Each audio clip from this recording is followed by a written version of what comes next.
Assalamualaikum warahmatullahi wabarakatuh. Selamat datang Ananda semua di channel YouTube ini. Masih dengan pembahasan uji normalitas, yaitu pada video kali ini kita akan membahas tentang uji normalitas dengan cara uji Chi kuadrat.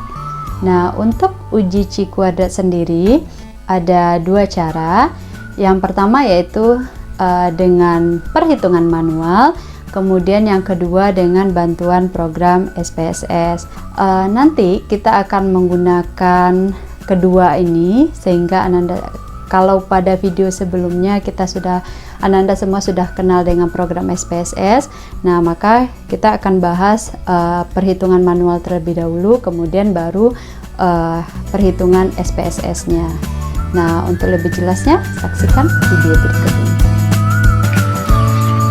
Baik, kita lanjutkan pembahasan mengenai uji normalitas data menggunakan uji Chi kuadrat dengan bantuan Microsoft Excel. Nah, berbeda dengan dua uji sebelumnya, untuk uji Chi kuadrat itu ada persyaratan tersendiri. Di antaranya yang pertama yaitu data yang digunakan untuk uji Chi kuadrat itu berbentuk kelompok, bukan data tunggal. Nah, kemudian data kelompok dikelompokkan dalam tabel distribusi frekuensi. Selanjutnya untuk uji Chi kuadrat ini cocok untuk data yang besar atau sampel yang jumlah besar N lebih dari 30. Nah, kemudian langkah-langkah untuk uji Chi kuadrat sendiri sama dengan dua uji sebelumnya. Yang pertama itu kita rumuskan hipotesis terlebih dahulu. Setelah rumuskan hipotesis, kemudian kita menentukan jumlah intervalnya ada berapa. Nah, untuk di uji Chi kuadrat sendiri itu sudah ditetapkan jumlah intervalnya, yaitu ada 6. Itu sesuai dengan kurva normal baku. Karena terdapat 6 bidang pada kurva normal baku. Ini yang pertama, 2, 3, 4, 5, 6. Nah, makanya jumlah interval yang ditetapkan adalah 6.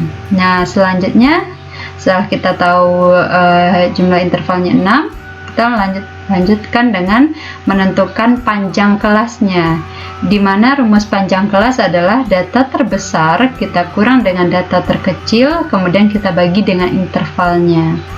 Nah, setelah dapat panjang kelas, kemudian data kita susun dalam bentuk tabel distribusi frekuensi. Nah, kemudian sekaligus kita buat tabel penolongnya untuk mencari harga Chi kuadrat hitungnya. Nah, tabel penolong ini isinya itu ada kolom FH, di mana FH itu adalah frekuensi harapan, ya. Nah, untuk mencari frekuensi harapan ini adalah caranya mengalihkan presentase luas tiap bidang kurva normal dengan jumlah sampel. Maksudnya di sini nanti misalnya luas persentase luas kan di sini bidang yang pertama luasnya 2,27%. Berarti 2,27% dikali dengan jumlah sampel, misalnya sampel kita ada 50, berarti kali 50. Kemudian 13,59 kali 50. Ini 34,13 kali 50. Nah, begitu seterusnya.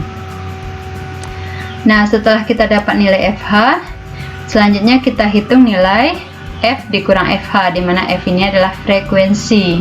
Kemudian F dikurang FH dikuadratkan dan F dikurang FH kuadrat per FH. Nah, jumlah dari nilai F dikurang FH kuadrat per FH inilah yang dinamakan nanti dengan Chi kuadrat hitung kita, jumlahnya nanti, ya.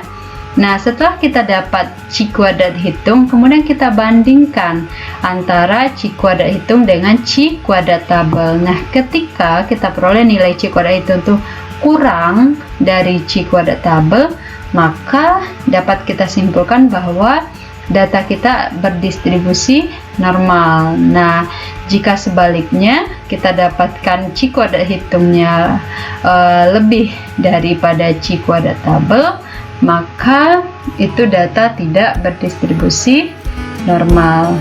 Oke, itu untuk langkah-langkah dari pengujian Chi kuadrat dengan Microsoft Excel. Nah, sekarang Untuk lebih pahamnya, kita lanjut menghitung. Contohnya seperti ini. Misalnya kita punya data 50 data nih ya. Nah, 50 berarti N kita besar dari 30 ya. 50 data, dan ini masih berbentuk data tunggal ya, belum data kelompok. Karena ini data jumlahnya besar, maka pertama kali yang harus kita lakukan adalah kita harus mengelompokkannya dulu dalam bentuk tabel distribusi frekuensi. Nah, pertama yang harus kita lakukan adalah yang pertama ini cari nilai maksimum dan minimum data. Nah, untuk mencari nilai maksimum, kita tidak harus mencari secara manual ya, satu persatu kita teliti di sini mana yang terbesar, nggak harus seperti itu. Cukup kita gunakan rumus yang ada di Excel, kita manfaatkan ya. Caranya pertama, kita tekan sama dengan, kemudian kita tekan max, kemudian kita sorot semua datanya. Oke, kemudian tutup kurung dan enter. Nah, untuk nilai min sama dengan, jangan lupa sama dengannya, min,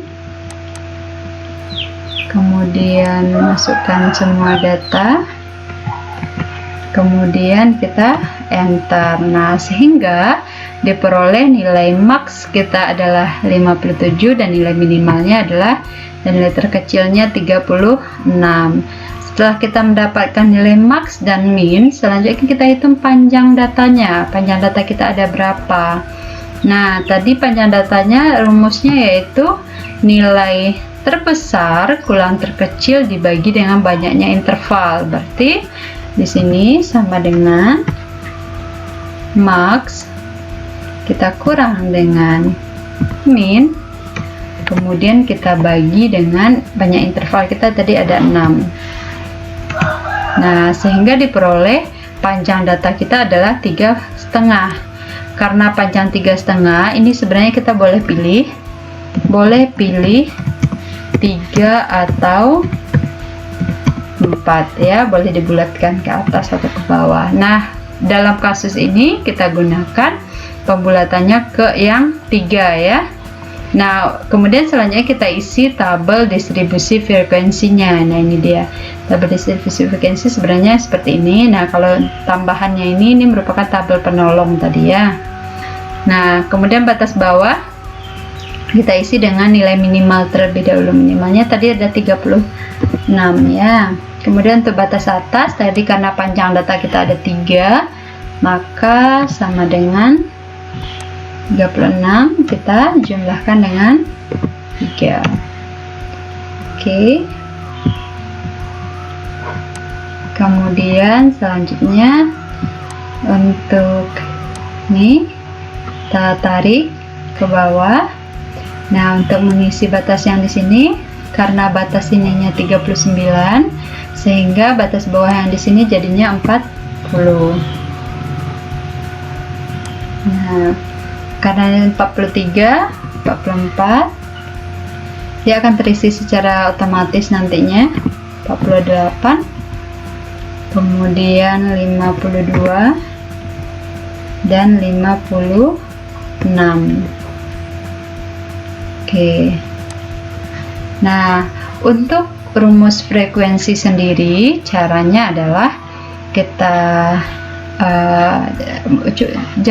tidak usah secara manual, cukup gunakan rumus yang ada di Excel. Artinya frekuensi berapa ada banyak data yang dari 36 sampai 39 ini, berapa ada banyak datanya di sini, itu yang kita cari ya. Tetapi tidak usah manual, cukup gunakan rumus di Excel. Caranya pertama blok semuanya dulu sampai di bawah. Oke, kemudian sama dengan frekuensi, ini dia. Kemudian blok seluruh data kita. Oke, kemudian koma, karena di sini saya tanda hubungnya koma, tergantung laptop masing-masing ya. Nah, kemudian masukkan batas atas. Batas atasnya, seluruh batas atas ya. Sini. Oke, kemudian tutup kurung. Nah, yang perlu Ananda ingat, jangan langsung di enter ya. Tekan Ctrl Shift Enter secara bersamaan. Ctrl Shift Enter. Nah, maka dia akan terisi secara otomatis. Kemudian kita ingin membuktikan, tadi kita tahu bahwa data kita ada 50 ya. Kita ingin membuktikan apakah benar data kita ada 50, maka ini tinggal kita jumlahkan sama dengan summary, kemudian ini kita blok, enter. Nah, ternyata benar data kita ada 50. Kalau misalnya tidak sesuai, berarti mungkin ada salah, mungkin input datanya yang salah atau ada rumusnya yang salah ya. Nah, selanjutnya untuk FH, frekuensi harapan ya. Sebagaimana kita tahu tadi, untuk FH caranya adalah mengkalikan persentase luas bidang ini dengan banyaknya sampel. Nah, tadi kita tahu bahwa banyaknya persentase yang pertama berarti sama dengan 2,27 dibagi dengan 100 per 100 ya. Kemudian dikali dengan banyaknya sampel kita ada 50. Nah, ini dia. Kalau ini memang kita manual ya, tidak bisa kita sorot ke bawah ya. Kemudian ini sama dengan 13,59 per 100 kita kali dengan 50. Kemudian selanjutnya 34,13 ya. 34,13 per 100 kita kali dengan 50. Oke, nah untuk selanjutnya ini kan sama ya. Ini yang bidang yang keempat juga 34,13, ini juga 13,59, tinggal kita copy saja. Ctrl C, kita copy di sini. Ctrl C, oke, selesai. Nah, selanjutnya kita kurangi. F dikurang dengan frekuensi dikurang dengan frekuensi harapan. Caranya sama dengan ini, kita kurang dengan ini. Oke, nah tinggal kita bawa ke bawah. Nah, setelah dapat ini, maka selanjutnya yaitu kita cari nilai F dikurang FH dikuadratkan. Jadi sama dengan ini, kemudian dikuadratkan. Oke, ini dia. Nah, kemudian nilai dari F dikurang FH per FH ya. Berarti ini sama dengan ini kita bagi dengan FH. Nah, diperoleh hasilnya tinggal kita sorot ke bawah. Nah, kemudian tadi untuk nilai C kuadrat dihitung merupakan jumlah dari F dikurang FH kuadrat per FH, sehingga untuk mencari jumlahnya tinggal kita gunakan rumus sama dengan sum ini, kemudian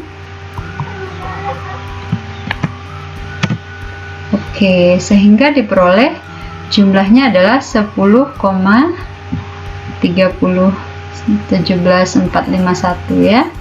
Nah, diperoleh nilai C kuadrat hitung. Nilai C kuadrat hitung kita 10,30.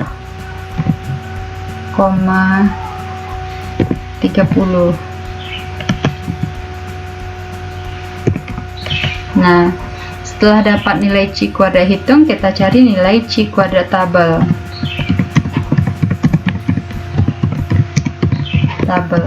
Nah, nilai C kuadrat tabel itu ada dua opsi. Bisa kita menggunakan rumus yang ada di Excel, bisa juga kita menggunakan tabel C kuadrat. Nah, kalau menggunakan rumus yang ada di Excel, caranya pertama dengan sama dengan, kemudian C. Nah, pilih ini C in K, kemudian masukkan tadi alfanya 0,05, kemudian df nya atau degree of freedom itu adalah n kurang 1. N itu banyak data dikurang 1. Karena di sini banyak data kita kan sudah dikelompokkan, sehingga banyak data itu sama dengan banyak interval. Bukan 50 lagi ya, tetapi banyak intervalnya ininya.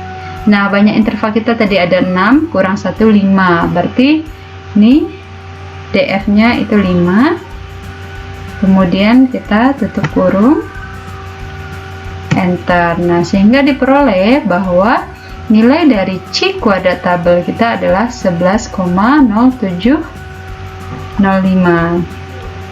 Nah, untuk membuktikan apakah ini benar, kita juga bisa menggunakan tabel. Ini dia tabel C kuadrat. Nah, kita cari tabel C kuadrat dengan 0,05. Kita cari alfanya 0,05, degree of freedom atau df nya itu adalah 5, 0,05, 11,07050 ya. Coba kita buktikan. 11,0705 sama ya, sama persis. Oke. Nah, setelah dapat C kuadrat hitung dengan C tabel, kemudian kita bandingkan C kuadrat hitung dengan C tabel. Nah, seperti kayak mana yang tadi, kalau C kuadrat hitungnya kurang daripada C tabel, maka data berdistribusi normal. Nah, kita peroleh 10 itu kurang dari 11, sehingga dapat kita simpulkan bahwa kesimpulannya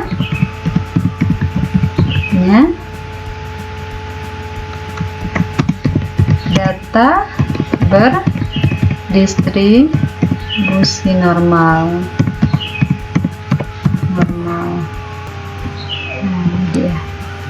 Oke, semoga dari penjelasan tadi Anda semua paham cara mencari uji normalitas dengan C kuadrat. Untuk lebih pahamnya nanti bisa dikerjakan latihan yang ada setelah ini. Baik, Anda semua, itu tadi pembahasan kita tentang uji normalitas dengan menggunakan uji C kuadrat. Artinya sudah tuntas kita bahas ketiga pengujian uji normalitas dengan cara Lilliefors, kemudian dengan cara uji Kolmogorov-Smirnov, dan uji C kuadrat. Nah, diharapkan nanti Anda semua bisa paham kemudian dan bisa menggunakannya nanti dalam penulisan skripsinya. Jika ada yang ingin ditanyakan, boleh nanti didiskusikan. Untuk lebih pahamnya nanti silahkan dikerjakan latihannya. Demikian video ini. Assalamualaikum warahmatullahi wabarakatuh.